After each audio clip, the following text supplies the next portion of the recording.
You may have heard the name Bella Dodd. Who was Bella Dodd, and how did she infiltrate the Catholic Church as a communist, starting in the 20s when she went to Columbia University and later taught at Hunter College? A lot of half-truths floating around about Bella Dodd. We're going to get to the facts and to the original sources with author Dr. Mary Nicholas right here on the Patrick Coffin Show. Don't go away. This episode brought to you by Coffin Nation. Check out coffinnation.com. It's the largest restoring of culture community in the world in 25 countries. We do live webinars. We have summits. We have a closed Facebook group, deep dives. It's all about recovering the DNA damage done to the West, especially to America, in light of the gospel of Jesus Christ without compromise. coffinnation.com. Check it out.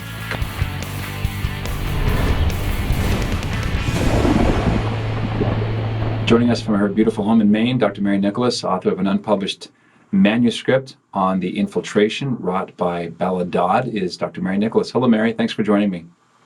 Thank you. How did you first hear the name Bella Dodd? Did you have a kind of a Kennedy moment when her story kind of crossed your desk and captured your interest? Well, I think I was always interested in communism and specifically the infiltration of the church. Um, my mom was very learned and had friends who were actually trained by good CIA agents. And she used to come home with these stories. And one day, my aunt had just come from a meeting of she used to go to the communist meetings with these big hats, very dramatic. Yeah. And she came home and she knew my mom had just joined the Catholic Church. And she said, Barbara, do you know that these people have infiltrated every single church and don't think they won't infiltrate yours? And that sort of stuck with me for a long time. Then, with various things that were going on in the church, I wanted to get a grasp of what the truth of the church was at that point. It was so mixed up in the 60s and 70s. So I went back to school to the good John Paul II Institute and got a beautiful training in theology and especially on marriage and the Can you just tilt down a little bit? Your computer went up a little bit. Just tilt down again. Yeah, much better. So you wanted to know what's the intellectual history of this weaponized ambiguity? How did the Second Vatican Council come to be the source of so much division, misunderstanding? As Archbishop Vigano said in one of his recent letters, no one in history ever argued about the spirit of Trent or the spirit of Vatican I. Correct. Right? That led you on a journey to find out who the intellectual architects of all this were. Am I interpreting you correctly? That is correct. And actually, we read various documents on Vatican II at the John Paul II Institute, but I never took to them. It didn't mean anything. They were dry. It was like, look, there's been a revolution. What is going on? And they gave you these dry excerpts from Vatican II. But they did give there were wonderful lectures and wonderful people there at the time. And it just sort of set me off on another search. And I kept going and going, like, what has happened to our church? And what kinds of names did you come up with in addition to Bella Dodd, as far as infiltrators go? Well, I somehow met Dr. Alice von Hildebrand. Do you know her? Okay. I've met her once. I'm a huge fan. So she was the wife of Dr. Dietrich von Hildebrand and a personal friend of Bella Dodd. Correct. Yeah. And I don't know at what point exactly that I met her, but as soon as I did, she's got a great deal of knowledge about the church and philosophy. And we just sort of like bonded. And she was the living link between Bella Dodd and what went on in the church. She had been furiously trying to get information out, and I don't want to say it was hijacked, but it certainly didn't come out. And her husband Dietrich was very good friends also with um, with Bella, and they used to speak together at different platforms back when everything had not yet come out. So Mm-hmm. I wanted to get to the facts of how Alice knew her and what had Bella told her. Um, One of the first things I found out, which is perhaps unfortunate, we don't know, was that Bishop Sheen, who was her spiritual father and converted her, had forbidden her to mention the names of the people in the church who were guilty of treason. Yeah. And Yeah, I definitely and want to so get that into Bishop Sheen. Bishop Sheen is such an important hinge in the Bella Dodd absolutely story. But maybe we can press rewind a little bit and go back to the 1920s. Bella Dodd was born, spent early childhood in Italy in a kind of a rural, idyllic setting. She notes in her book School of Darkness a lot of idyllic, kind of dreamlike memories of a strong Catholic background, even though her parents were not exactly devout. There was a sort of sacramental memory attached to her childhood in Italy that she comes to New York and in high school, she was almost run over by a tram car, correct? She had a part of correct, her foot amputated correct. and ended up at Columbia University. So it's the flappers, it's the 1920s, it's the Gatsby era. You have people like Dorothy Day, fellow travelers, right? It's a time of foment, I should say. The Russian Revolution was getting off the ground, and Russia had begun to spread her errors, to use the phrase of Our Correct. Lady of Fatima. And this And was her ethos, right? this was exactly, and actually, it was more astounding than that because when she was in high school at Evander Childs High School, which Mm-hmm. has been mentioned in the House hearings on communism and education, Yeah. um, she had a student give her the paper called The Call, which was Mm-hmm. uh, it was a newspaper devoted to socialism, and she became enamored with that.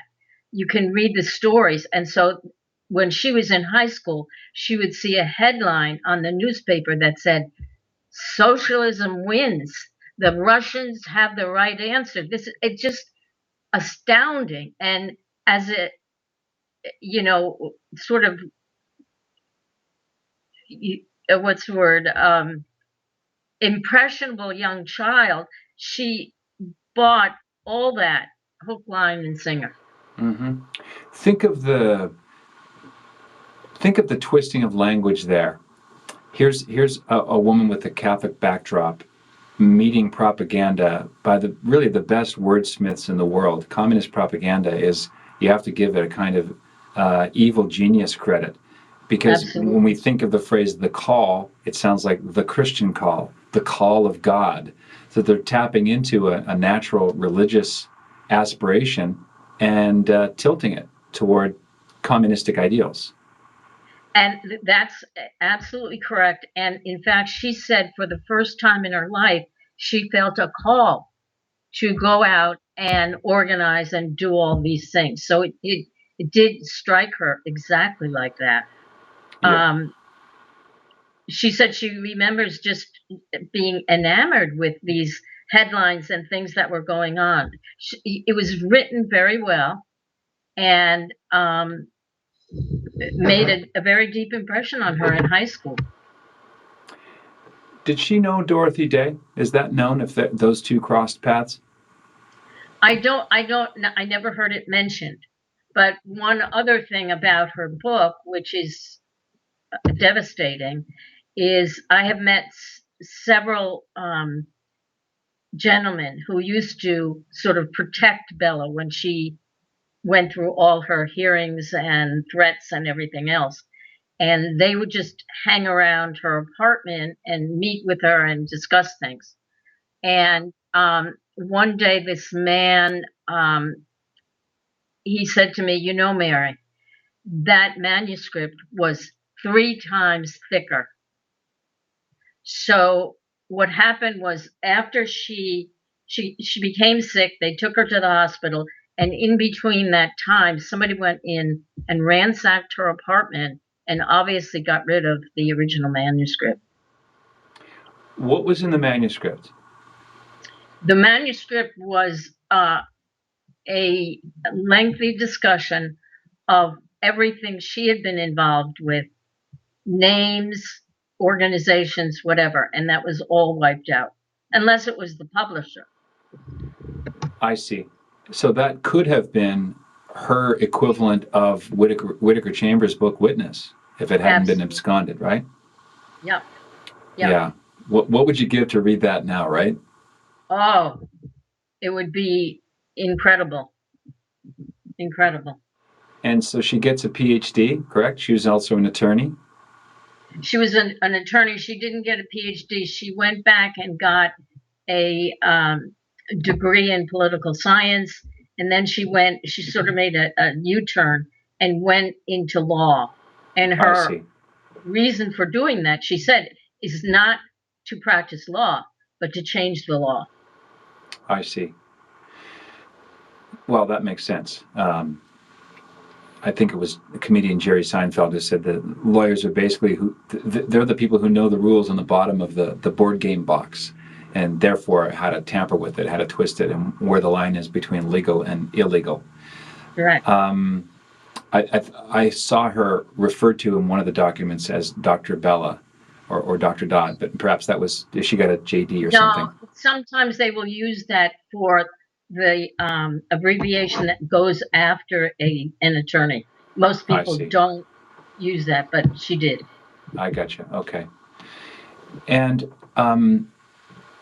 she, like most communists at the time, was very idealistic. She wasn't doing this to be devilish. She had a natural care for the underprivileged, which ironically ended up getting her in big trouble when she tried to help out this landlady. The landlady story is very telling about her character, I think, and her outing, and then her being demonized by the party. Tell us about that. It's a very interesting anecdote.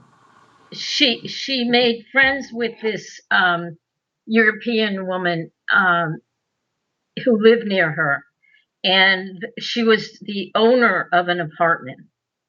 And that sounds like somebody would be pretty comfortable, New York City, upper income. But it wasn't so at that time. They were really caretakers and barely made ends meet. And many of them used to duck the rent law, which obliged them to pay a certain amount, on their apartment. And so all of a sudden, somebody caught up with this woman, and she was going to get a tremendous fine and whatever for not paying her tax. And Bella had befriended her and said, "I'll help you out." Innocently, she still didn't know where the party stood on these things. That was not the party line. So she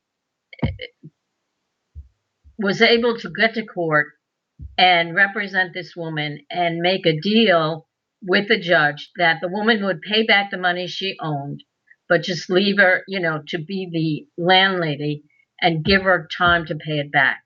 So the landlady promised to do that, and she did do that, but the party found out about it. And one of the things in the party is that you walk all over landladies. You don't give them a break. They're the capitalist class. So don't help the bourgeoisie. Yep, they got after her for that, and I suppose that was one of the first awakenings for her as to. In fact, that was in the Russian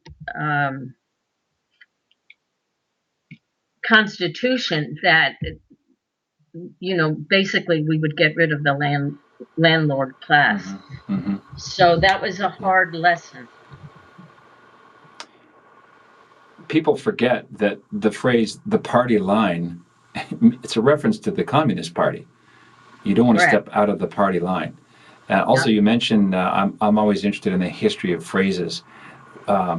Nowadays, we talk about political correctness, but that has its origins in communism, and wanting to avoid incorrect thought, Correct. ideas, loyalties that will get you in trouble. That's where it comes from. So PC culture was kind of came from this communist soup, right? Correct. And we're living in it right now in the United Yeah. States. There's a lot of attention now thrown on this great reset and the fourth industrial revolution, and you'll have no property, you'll have no privacy, but you'll be totally happy. That's just communism rebaptized. Am I wrong? You're absolutely right. And the other thing is it's playing itself out. You could do a separate study in the COVID Yes. infection. If anybody says anything, no matter how scientifically correct they are, but it's against the official PC, Yeah. they're taken right off Skype and everything else. Yeah. It's definitely the oligarchs in bed with media elites. It's a marriage of all the bigs: big science, big media, big pharma, where doctors are behaving like politicians and politicians like doctors. Very disorienting. And of course, the oligarchs don't want to let this crisis go to waste. I always say you don't have to know who the players are behind the scenes. You just have to see the power plays, which are concrete and kind of obvious at this point. I don't believe Whittaker Chambers mentions her. I haven't seen a reference so far in Witness. I have to think that they would have had overlapping duties, or at least shared committee members, or clandestine alliances. Are you aware of any connection? It's a good thought. I have never seen her refer to him, and I've never seen him refer to her. He was really in the deep underground. She was out. She was out at. She was the advertisement on Park Avenue. She was, theatrical.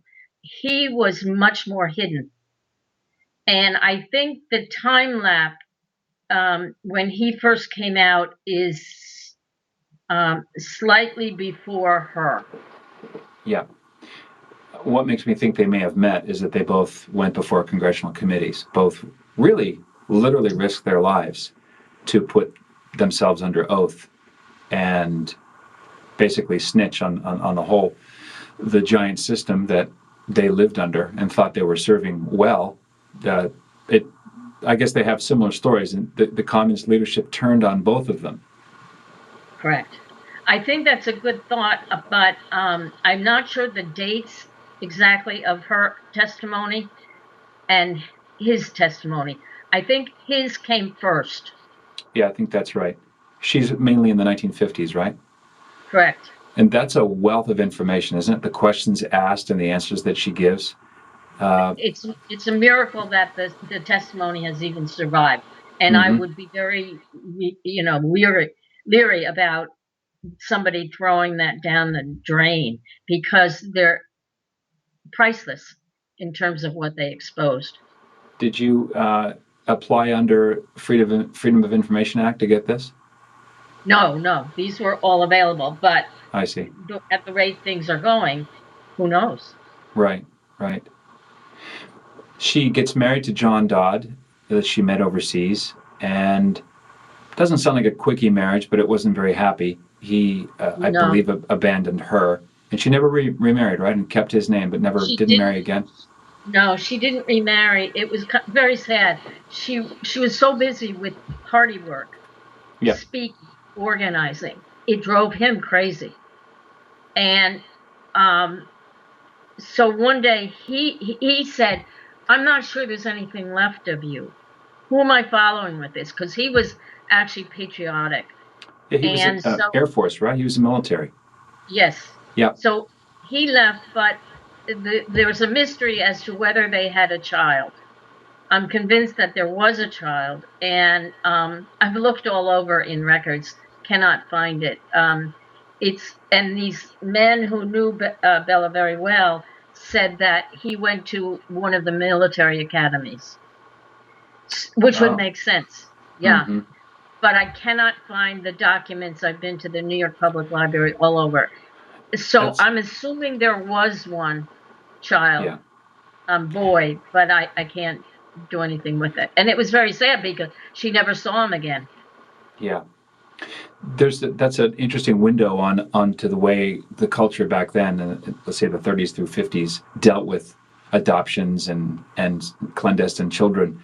I'm thinking now of Thomas Merton, who did a stint at Columbia, and I wonder if he would have had any interaction with Bella Dodd and his hanging out with fellow travelers, as he did with now servant of God Catherine Doherty. Catherine de Hewitt Doherty, the founders of Madonna House, was one of the reasons why Thomas Merton became a Catholic. There's a whole chapter on her called The Baroness in the Seven-Story Mountain. So that was all that 1920s Yes. post, kind of the American equivalent of the Weimar Republic, right? Flappers and Yes. Yes. And actually, part of this, I think the year Bella started high school was 1917. So the revolution was transported to this country the same year. And you say, and this is a revelation to me, communism had a beachhead in America before the Russian Revolution. Correct. Correct. Tell us about that. Well, 1828, 1845, there were Marxist revolutionary parties here in the United States. They never were, they never were quite vocal or very well known, but they slowly prodded ahead. So they were influencing different people. I have 1828, I think, as one of them, and the 1857 as the Working Man's Revolutionary Party, which did go on to become much more influential and larger. But we think of things starting in the 1917, and it's had started the socialist revolution in America started way before that. So this is communism before Marx in a way. You're talking 1828. Correct. So Marx didn't invent it. He just kind of instantiated it as a pamphleteer, right? I think that would be a good way of saying it. Yes. One of the things we're going to kind of track now to Bella's departure, expulsion, and verbal abuse and so on the part of the Communist Party in America. But one of the things that you bring out that I think bears mentioning is that popes were well ahead of the curve. The document Quanta Cura is 1864, and before that even Pius IX nailed what's wrong with communism in very specific terms before Marx finished any of his books. I find that an interesting chapter. You think the Catholic Church has this, obviously helped by the Holy Spirit, but there's an intuition that communism is a salient and maybe credible false religion with a global scope. That's why it needed to be disassembled bolt by using logic and argumentation to see its inner contradictions. I think that's an excellent way of putting it. Where do we start? The early encyclicals and statements on communism are probably more appropriate today than they were then. Mm-hmm. And they were always counted on by the church and historians, theologians, until recently. And the big change with that came with Vatican II, unfortunately. Yeah, I've talked about this with Paul Kengor, who notes this in one of his chapters on the devil and Karl Marx, that the faction, if you will, the movement in the church that supported people like Cardinal Mincendi, who was in prison, who was tortured, and faithful Catholics living behind the Iron Curtain, were practically begging the leaders of the church to unambiguously condemn this evil system, this satanic world strangulation, basically human strangulation on a mass scale. And schemas were presented in the early 60s, condemning communism. Yes, They never saw the light of day. Be presented at Vatican II, And there was the big fight. The Rhine flows into the Tiber, where the author documents what went on to hijack those documents, and they were never openly presented. This is Ralph Winkin's book, right? Winkin? Right. I'll put that in the show notes at patrickcoffin.media. Yeah, unlike other schemas that were edited and massaged and kind of given a once-over, the schemas related to communism as being condemned were totally deleted. You will not find any reference to communism in the documents of the Second Vatican Council, except for a footnote. With references to previous papal teachings. Right. So do you think it's a way of... That whole story is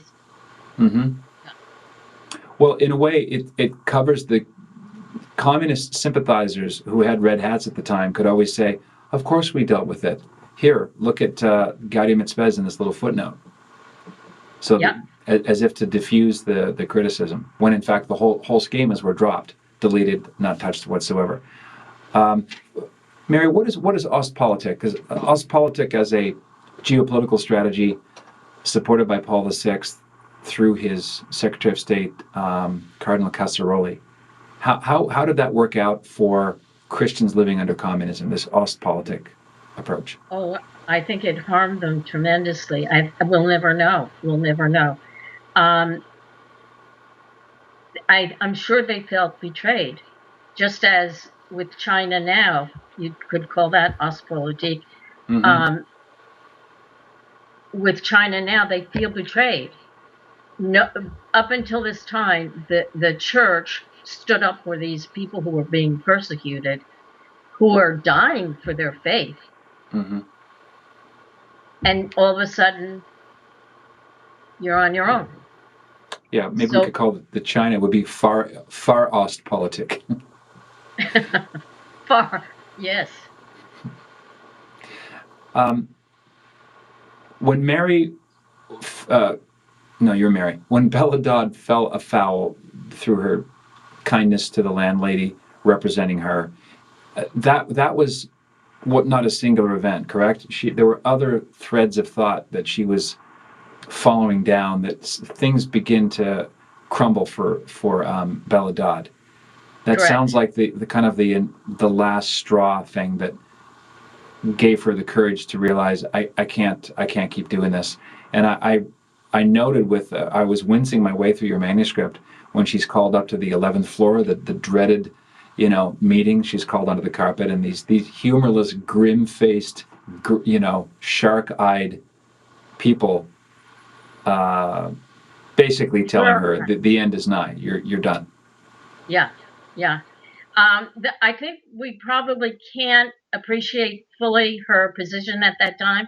She loved the party. She had lived for the party, and she was devoted to it. So for this to happen was really crushing for her. And I think it took her a while to open her eyes and see what was going on. She still was idealistic about it. And how do you wipe out, 30 years of propaganda? It's very difficult. But so we have to admire her, not only for that, but other things where she really faced up to the truth. Other people in the same position would not have made a fuss or would not have said anything more. It would have been done. They'd close the door and go home. And she was determined up until the end, to really find out the truth and what was going on. Am I remembering correctly? It was Christmas time, and she found herself alone and wandered into a church in New York. Yes. And that was kind of a singular grace that brought back all of that sacramental tinged childhood memories. I'm kind of compressing a lot in that, by putting it that way, because that is correct. Yeah. She was really down and out, and had very few friends left at that time. Most of the uh, teachers, students, all the people she knew in the party had repudiated her, wanted nothing to do with her. So she was living in New York City, you can imagine, in an apartment near the New York Public Library.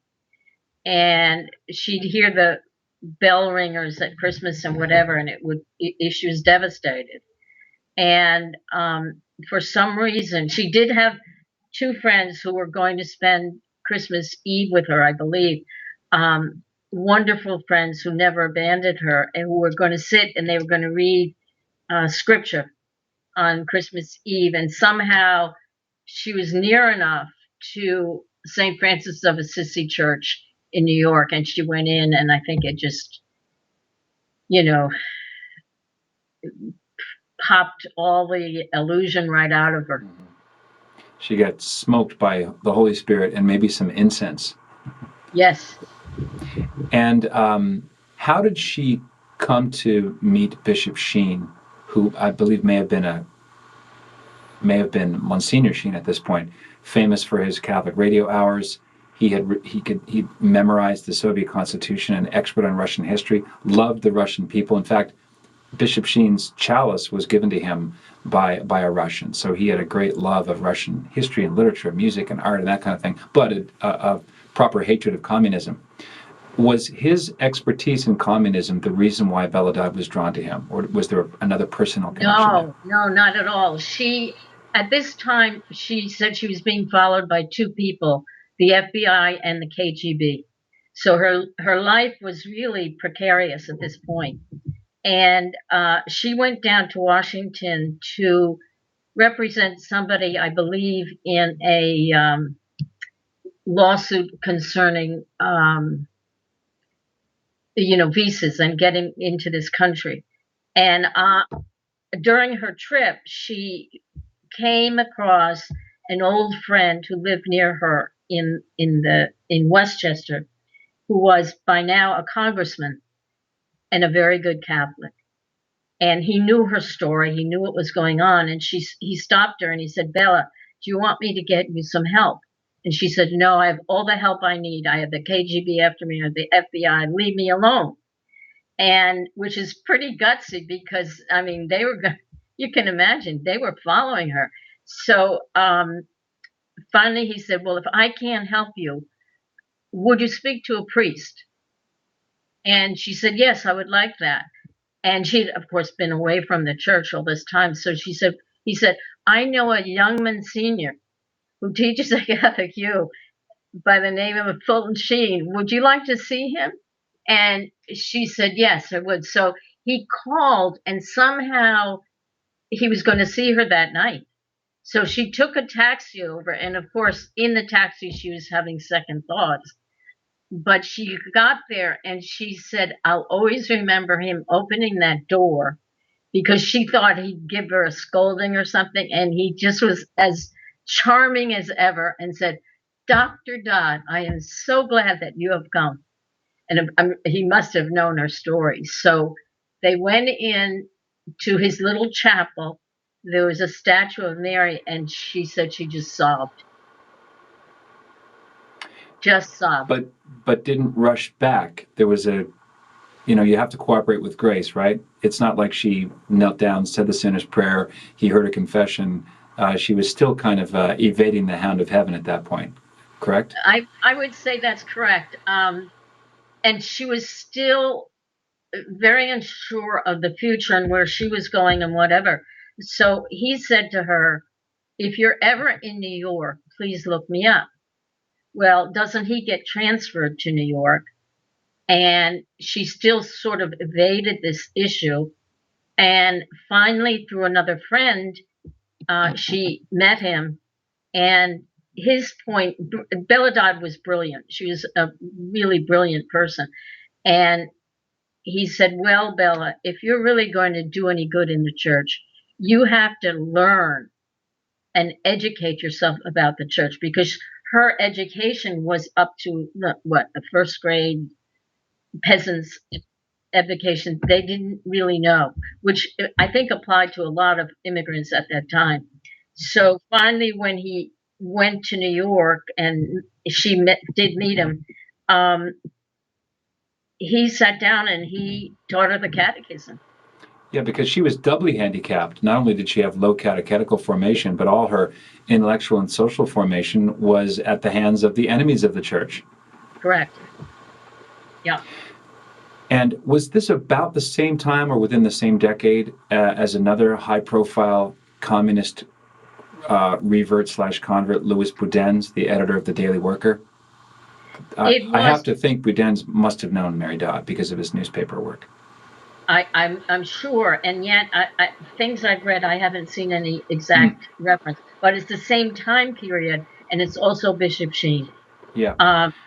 So they were certainly at the same time, and the story with Boudin's is that Bishop Sheen, Venerable Sheen, called him up and said, "I'd like to have dinner with you." Yeah. And that's how they got started talking and whatever.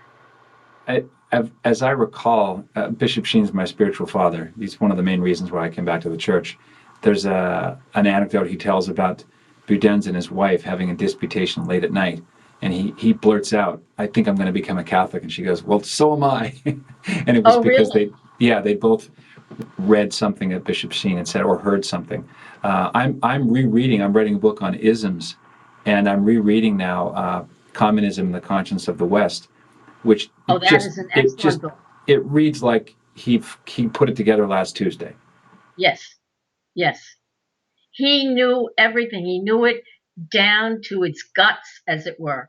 And I think he must have felt somewhat defeated, I would think, in terms of what happened to the church and other things. Yes. Yeah, he was kind of put out to pasture. I know that there's a famous clash with Cardinal Spellman, which would take us far afield of the Bella Dodd topic.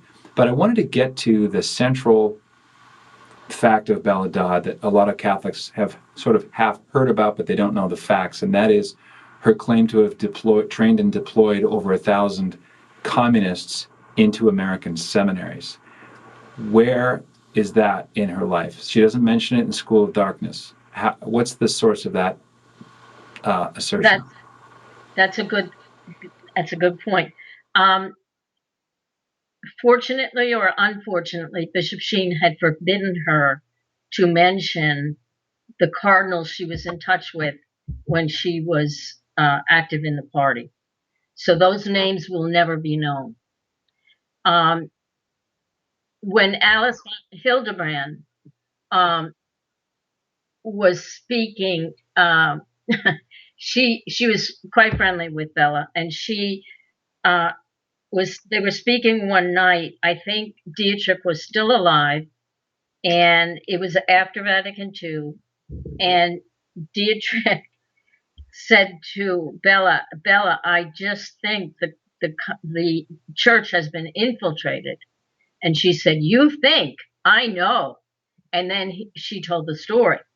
And he said, "Well, tell me the names. Tell me the names. I have friends in Rome."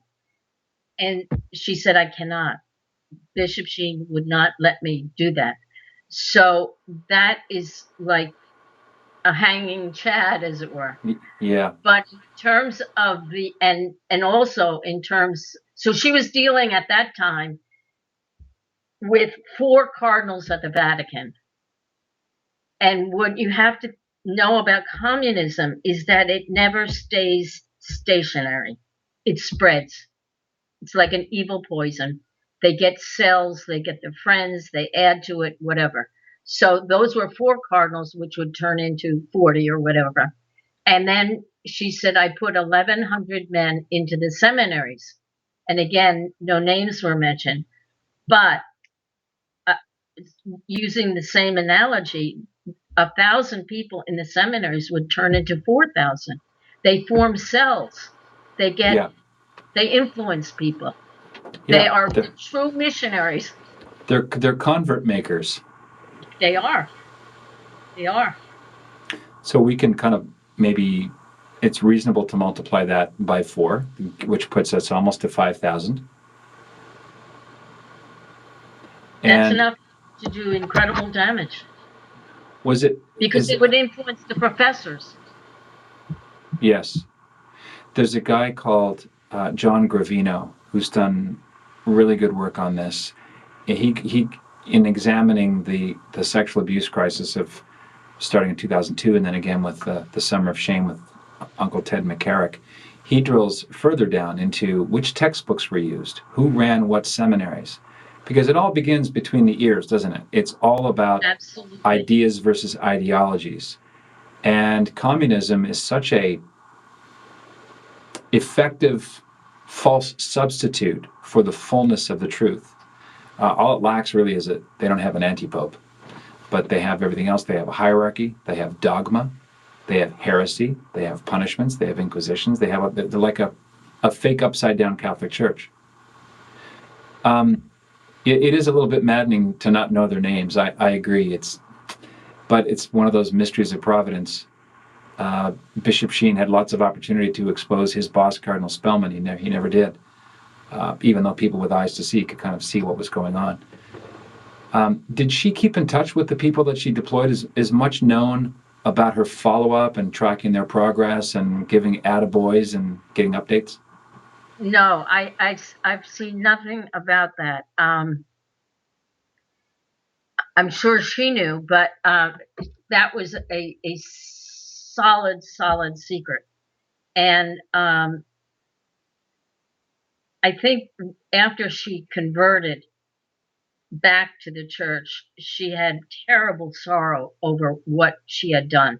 She realized it, deep in her heart. And there may have been other people putting communists in seminaries. If you were Satan, you wouldn't just use one person, right? That totally makes sense. So, and this would have been. Sorry, go ahead. So we cannot begin to appreciate what happened to the Catholic seminaries. It had to have been diabolical. And in fact, speaking about diabolical, there was an interesting quote. They had it on, there's a YouTube that's still up called The Days of Bella Dodd. And the people who spoke, one was a Goldsboro who knew her. I think he interviewed her before she testified in Congress. And Bella, not only being brilliant, she was a fantastic, effective speaker. I have her tapes and I have permission to publish them. If you listen to any of them, they are absolutely dynamite. And in one of them, she said, because she spent the rest of her life speaking against communism and trying to mend fences and whatever, people used to listen. They'd be on the edge of their chair. And one night, somebody said to her, Bella, if you knew who the head of the Communist Party was, who would you say it was? And this man said, people were falling off their chairs. They expected to say, whatever, this one or that one. And she said, it is Lucifer. Interesting. Yeah. Did she discover upper management super communists that were above Foster, above Browder, above that cabal, but less than Lucifer? Kind of overlords of communism. You make some reference to that in the book, and it got my attention. Good question, but I think that the answer is partly in the manuscript, which is missing. Okay, why would they go in and abscond with all her notes and whatever? Okay, they knew, she knew. And as far as I can understand from these people I met and what she's written, she knew right up to the top. Mm-hmm.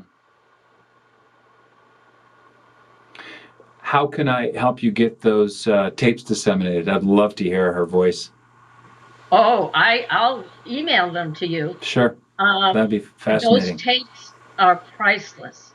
Yeah. They were she used to give um, talks to different groups like the um, School for Freedom and whatever, with some very wonderful people like oh, who's the man? Skousen. I don't know if you ever Yeah. heard his name. Yeah, Skousen. He's the guy from Utah who was at FBI. He wrote Correct. The Naked Communist. That's one of the most important books. Mm-hmm. And I've been in touch with his son, but Skousen uh, would speak with her as well as Dietrich Van Hildebrand and other people. And so I got in touch with the people who have, I guess you'd say, been given the tapes that she gave, and they're mind-boggling. When They're so effective. It's as if she was speaking today. because she crisscrossed the country again and again and again. There's almost like Correct. no crowd, 10 people or 10,000 she wouldn't get in front of.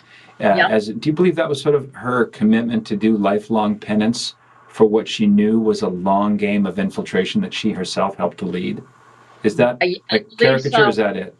I think that's it, and I wouldn't be surprised if Bishop Sheen told her to, because he's a great one for um, what do you call it? When you restore something that you've destroyed. Sure. Yeah, he definitely had that sense of you have to have restoration. You can only do it through reparation. I believe the Yes. analogy he liked to use was if sin is an arrow and it wounds you, yes, a doctor can remove the arrow, but guess what? You still have a hole, and that hole takes time. Perfect. That's Perfect. the way I remember him. Most of my good thoughts come from Bishop Sheen. So, as my friend Scott Hahn once said, "The good borrow, the great steal." So there it is. Oh, She died in 1969. She had gallbladder surgery, and her health was kind of in decline. But it sounds like after she was expelled from the party and came back to the Catholic Church and became a disciple of Jesus Christ, that she had an appreciation of the brevity of life too. She just from the behavior of her zeal for speaking, it sounds like life is short, and I'm just not going to write a book about it and retire. I have to be on my feet constantly, going. Even though some of that time was in a wheelchair, she already had yes. a foot injury, right? She was run over by a tram car. Her foot was amputated in the trolley uh, accident, but she had a number of medical problems. And the men that I met, that I spoke to, are convinced to this day that she was assassinated. And I don't think there's evidence of that. You can't, of course, get medical records from hospitals anymore. How convenient. But I think there's enough in her health history to conclude that it was probably natural causes. She had gallbladder problems. She had problem with her legs. She had a heart attack, I believe, the year before. Her vessels were not good. So I think it's not unusual to conclude that they were natural causes. So it also shows you that she was not very healthy when she was running around the country. I believe in the later years she took a nurse with her, but she was committed. Cleon Skousen, that's the name. Yes. It's a kind of an unusual name. It's like a Dickens character. Yes. I'll put that in the show notes, by the way. It's a very important book, The Naked Communist. He's a wonderful person. Yeah. And you've corresponded with his son. Yes. Well, I would love to. I want to throw as much of this out to people. It's a message that needs to be heard.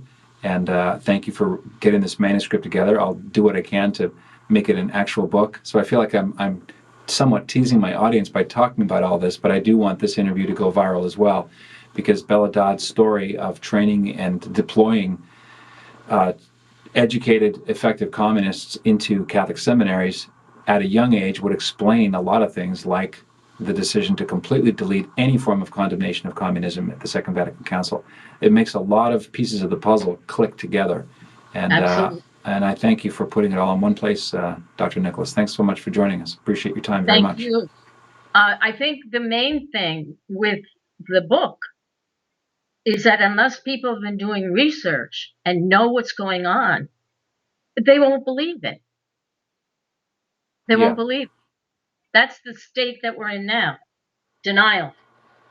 Yeah, and what we're up against is so ginormous that people, they need a lot of sugar to make the red pill go down. Yes, that's a good way of putting it. All right. Well, thanks again. Godspeed, and I hope to keep in touch.